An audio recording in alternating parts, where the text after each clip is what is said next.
பொருளாதார ரீதியாவும் சிறப்பாயிரும். நம்மளுடைய ஆத்ம பலமும் கூடும். தெய்வ பக்தி இயற்கையாவே தெய்வத்தோட அனுகூலம் வந்து நமக்கு கிடைச்சுக்கிட்டே இருக்கும். நமக்கு நன்மை செய்யக்கூடியவங்க பலமாறாங்க அப்படின்னா, அது எவ்வளோ தூரம் நமக்கு நல்லதோ, அதே விஷயம் தான் இங்க நடக்கப் போகுது. குறிப்பா விருச்சிக ராசிக்கு முதல் தரமான யோகங்கள குரு பகவான் குடுக்கப் போறார். அவர் வந்து தன, குடும்ப, வாக்குஸ்தானத்து அதிபதி இல்லையா? அதனால உங்களுடைய பொருளாதார நிலைகள்ல முன்னேற்றங்கள் ஏற்பட போது.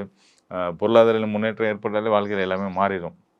அது ஒரு பக்கம் இருக்க. உங்களுடைய குடும்பஸ்தானத்துக்கு அதிபதி அவர்தான்.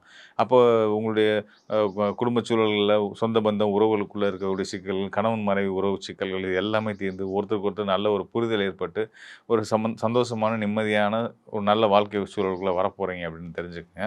அது மட்டும் இல்லாம உங்களுடைய மனோஸ்தானத்துக்கு அதிபதி தான் குரு பகவான். உங்களுடைய மனோஸ்தானம் சொல்லக்கூடிய 5ஆம் இடத்து அதிபதியான குரு பகவான், பாக்கியஸ்தானமான 9ஆம் இடத்துல உச்சம் பெறதுனால, நீங்க என்ன நினைக்கிறீங்களோ, அது உங்க கை மேல வந்து கிடைக்க போகுது அப்படின்ற அளவுக்கு சொல்லலாம்.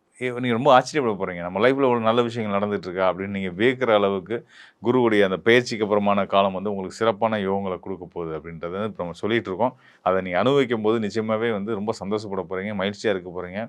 அந்த குரு குடுக்கக்கூடிய யோகங்கள் வந்து நிரந்தரமானது. அத வந்து தற்காலிகமா அந்த ஒரு பயிற்சியாகி வந்து ஜூன் 2ஆம் தேதி வந்துட்டு 1 வருஷம் அங்க இருக்க போறாரு கடகராசியில. அந்த 1 வருஷம் மட்டும் தான் யோகம் குடுப்பாரா? அப்படின்னா கண்டிப்பான முறையில கிடையாது.